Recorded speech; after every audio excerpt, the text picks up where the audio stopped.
மயில்சாமிக்கு ஏன் அரசு மரியாதை குடுக்கல? இதென்ன கோவில் சுண்டலா? பாக்யராஜ் சடங்கில் அத கவனிச்சீங்களா?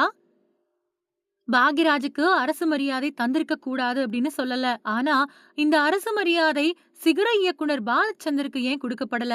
மயில்சாமிக்கு ஏன் குடுக்கப்படல? அரசு மரியாதை அப்படிங்கிறதுக்கான அளவுகோல் என்ன?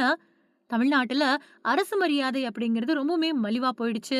இந்த பாராபட்சம் காட்டக்கூடாது அப்படின்னு மூத்த பத்திரிகையாளர் ஷேகுவாரா கேள்விகளை எழுப்பியிருக்காரு. பிரபல சேனல் ஒண்ணுக்கு பேட்டி கொடுத்திருக்கக்கூடிய ஷேகுவாரா, பாக்யராஜோட இறுதி ஊர்வலத்துல பெரிய அளவுல கூட்டமே இல்ல. திரையுலகத்துல பெரும்பாலான துயர நிகழ்ச்சிகளுக்கு பாக்யராஜ் போனதே இல்ல. அவர் யாருக்கும் எந்த உதவியும் செஞ்சதில்ல. இவரோட காலகட்டத்துல வளர்ந்தவங்க தானே விஜயகாந்த். விஜயகாந்த் இறப்புக்கு மட்டும் ஏன் அவ்ளோ கூட்டம் வந்துச்சு?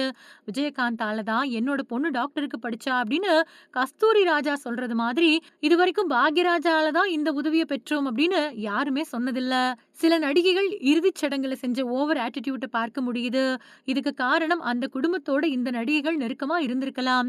ஆனா இயக்குனர் சங்கம், நடிகர் சங்கம் அப்படின்னு ரெண்டு முக்கிய அமைப்புகளுமே பாக்யராஜ நீக்கி ஒட்டுமொத்தமா திரையுலகம் அவரை தள்ளி வச்சுட்டதா சொல்றாங்க. ரசிகர்கள் பாக்யராஜ கடைசி வரைக்கும் கைவிடல. ஆனா அவரை கைவிட்டது யாரு? அப்புறம் ஏன் ஒட்டுமொத்த சினிமா உலகமும் திரண்டு வந்து அவருக்கு புகழாரம் சூட்டுறீங்க? அவரு உயிரோட இருந்தப்போ தள்ளி வச்சுட்டு, செத்த பின்னாடி மாலை போட்டு அவரு அப்படிப்பட்டவரு அப்படின்னு மக்கள் மத்தியில ஒப்பாரி வைக்கிறது அர்த்தமற்ற போலித்தனம். பாக்யராஜுக்கு அரசு மரியாதை கொடுக்கப்பட்டிருக்கு. நல்ல விஷயம்தான். பாக்யராஜ் ஜாம்பவான் அப்படின்னா, திரையுலகத்தோட மாபெரும் சிகரமான இயக்குனர் கே. பாலச்சந்தருக்கு ஏன் அரசு மரியாதை கொடுக்கப்படல? மக்களுக்கு வாரி வழங்கின வள்ளல் நடிகர் மயில்சாமி மறைஞ்சப்போ ஏன் அரசு மரியாதை கொடுக்கப்படல? முதலமைச்சர் சினிமா துறையைச் சேர்ந்தவர் அப்படிங்கறதால சினிமாவுல யார் இறந்தாலும் அரசு மரியாதை கொடுக்கறதுக்கு அது என்ன கோயில் சுண்டலா? இது தவறான போக்கு இல்லையா?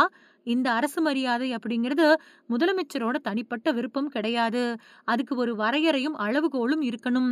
பல நீதியரசர்களுக்கு அரசு மரியாதை கொடுக்கப்படலையே. அவ்ளோ ஏன்? சமூகத்துக்காக 36 ஆபத்தான வேலை செஞ்சு பணியில இருக்கிறப்பவே இறந்து போகக்கூடிய ஒரு சாதாரண துப்புரவு பணியாளருக்கு ஏன் அரசு மரியாதை கொடுக்கறதில்ல? சினிமாவும் ஒரு தொழில் தானே. அத கலை அப்படின்னு சொல்லக்கூடாது. கோடிக்கணக்குல சம்பளம் வாங்கிக்கிட்டா அங்கேயே கலை அப்படிங்கறதோட அர்த்தமே முடிஞ்சு போயிடுது. தமிழ்நாட்டுல அரசு மரியாதை அப்படிங்கிறது ரொம்பவுமே மலிவா போயிடுச்சு. பாக்யராஜுக்கு அரசு மரியாதை குடுத்திருக்க கூடாது அப்படின்னு நான் சொல்லவே இல்ல. ஆனா இந்த பாராபட்சம் காட்ட வேணாம் அப்படின்னு தான் சொல்றேன் அப்படின்னு எல்லாம் சொல்லியிருக்காரு. இந்த வீடியோ இணையத்துல வைரலாகி விவாதத்தை ஏற்படுத்தியிருக்கு. சரியான கருத்து, சிறந்த விவசாயிகள், சிறந்த வியாபாரிகளுக்கு அரசு மரியாதை கொடுக்கிறது தானே.